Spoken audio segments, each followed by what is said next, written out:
President Trump counts down to his first 100 days in office. He faces a crisis in Korea, and critics are saying he might be contributing to one in Iran, although Iran has certainly been threatening enough. Joining me now is Leon Panetta, the former Secretary of Defense, the former director of the CIA during the Obama administration, also Chief of Staff for President Bill Clinton, now chairing the Panetta Institute for Public Policy in Monterey, California. Great to see you, Mr. Secretary. Thank you for being with us. Nice to be with you, Andrea. Well, there's so many crises on the president's plate. Let's start with North Korea. John McCain just said that it's time to really get China to deliver. And he was very cautious about all this talk about preemptive action. I know we didn't address it, but it's almost difficult with mobile missile launchers to know where they're going to be. The nuclear facilities are underground. They're very tough targets. What about preemptive military action or any military action, given the proximity of Seoul, 25 million people, plus our own forces right there below the DMZ?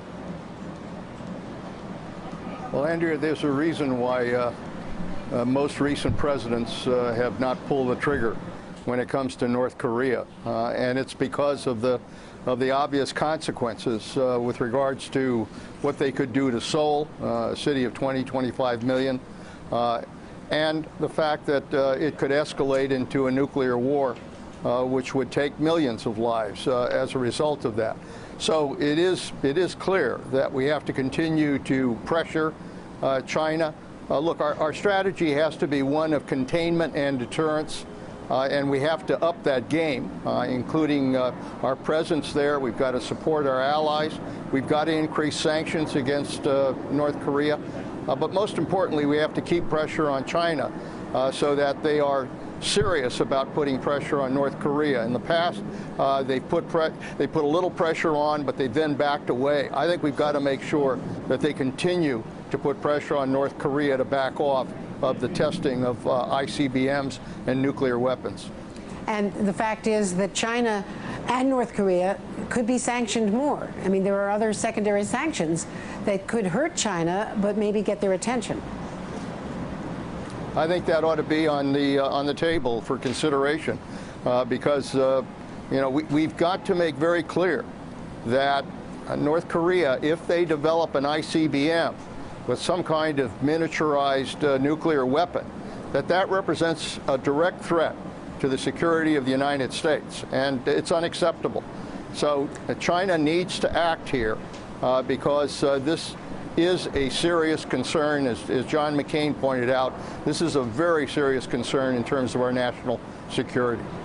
Now, Iran has been provocative in the Persian Gulf. They've been challenging our ships. John McCain just said that we should not back down, in fact, should take a shot at them if they come that close again. You know, we've had these kinds of provocations by Iran over a number of years in that region because of the transport of both our Navy ships as well as a number of oil tankers that pass through the Straits of Hormuz. And so, we have a presence there. We operate in international waters, in international air. But if Iran comes in and does some kind of provocative act where it threatens our ship or threatens, a few years ago when I was Secretary of Defense, they actually took shots at some drones that we had doing surveillance. You've got to make very clear to them that that is unacceptable, that we will not accept that kind of provocative act. And so for that reason, I think what the Navy ship did recently indicates that they are entering a danger zone, and they are not to do that. We took the same steps with regards to making clear to them that they ought not to go after our drones, particularly when they're in international airspace. So the only way you deal with Iran is by drawing those kinds of lines, and I'm glad that they did that.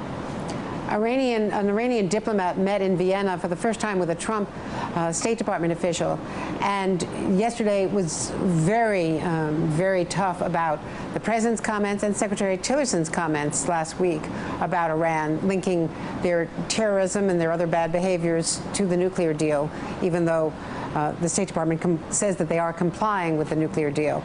The president personally intervened to toughen up that statement last week. Are we provoking a crisis with Iran, which arguably we don't need at the same time as a crisis with North Korea? Well, obviously we're dealing with a lot of flashpoints in the world, and it is important that the administration have an overall strategy as to how they're going to deal with these flashpoints. You can't just react to the crisis of the moment and call that a strategy. It doesn't work. But with regards to Iran, I really think that it's important to divide these issues up. I mean, we have a nuclear agreement. They've abided by that agreement so far.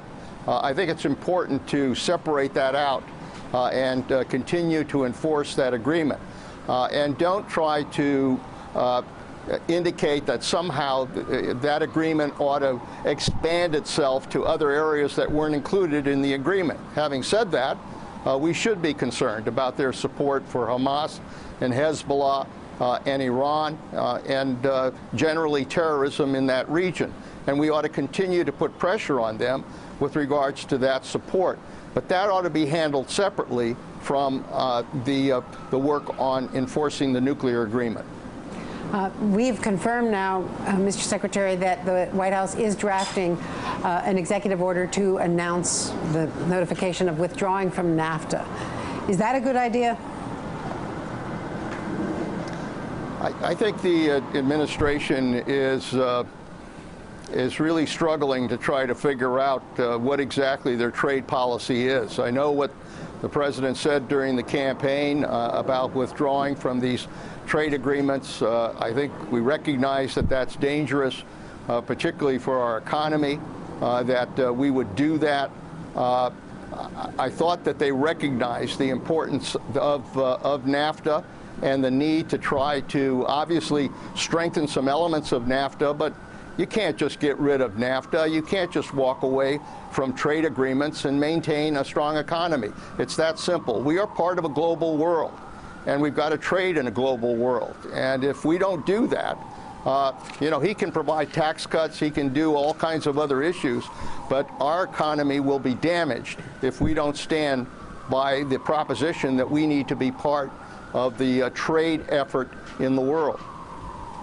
I wanted to ask you about something that one of your successors as chief of staff, because you were White House chief of staff, Reince Priebus said on Meet the Press that it's the Senate Democrats who are holding up confirmations. But when we checked, they have nominated only 37 people for the 530 vacancies. They've confirmed 26, and only 37 more have been nominated. So isn't the hang-up somewhere in the White House or the Office of Government Ethics, in the pipeline, not on the Hill? Well, there's no question here that one of the serious problems facing this administration is the lack of appointed personnel in key positions throughout the departments and agencies. We're approaching 100 days. Those names should have been considered and proposed to the Senate. There's something like 500 positions that have not been filled. You've got secretaries now who are complaining about not having that support system, not having those appointees. So, the big problem here is the White House has to propose those names to the Senate. Get those names up there. And then obviously if the Senate is stalling and trying to move some of these names, then the responsibility falls on the Senate. But you can't blame the Senate for not acting if they don't have nominated names that have been proposed to the Senate. It just doesn't make sense. And my reporting is that it's a Trump loyalty test that the White House is imposing on these agencies, including the State Department, which is where Secretary Tillerson is basically home alone. Let me finally ask you about the tax proposals. We hear big tax cuts for business down to 15%, and the president has not released his own taxes yet. You used to be a budget director. What are your concerns about the deficit, or do you think that the tax cut is going to spur growth? I think one of the real dangers to our economy right now is the size of the debt that we currently have, which is $20 trillion. And according to CBO, assuming we don't do anything about it, that debt is going to double in the next few decades to 150% of our GDP. Our economy can't sustain that. So, I understand the need to try to provide some tax cuts, particularly on the corporate side. But we always had a proposition when I was chair of the Budget Committee and when I was head of OMB, that if you're going to take those steps, pay for it. Don't add to the deficit. And this idea that somehow growth can pay for these kinds of huge tax cuts is operating in fairyland. That just doesn't work. And so you've got to, if you're going to do a tax cut, then show how you're paying for it. Leon Panetta, thank you so much. A man of all seasons and of all jobs here in Washington. I know you're happy to be back in California. Thanks for being with us. Absolutely. Hey there, I'm Chris Hayes from MSNBC. Thanks for watching MSNBC on YouTube. If you want to keep up to date with the videos we're putting out, you can click subscribe just below me or click over on this list to see lots of other great videos.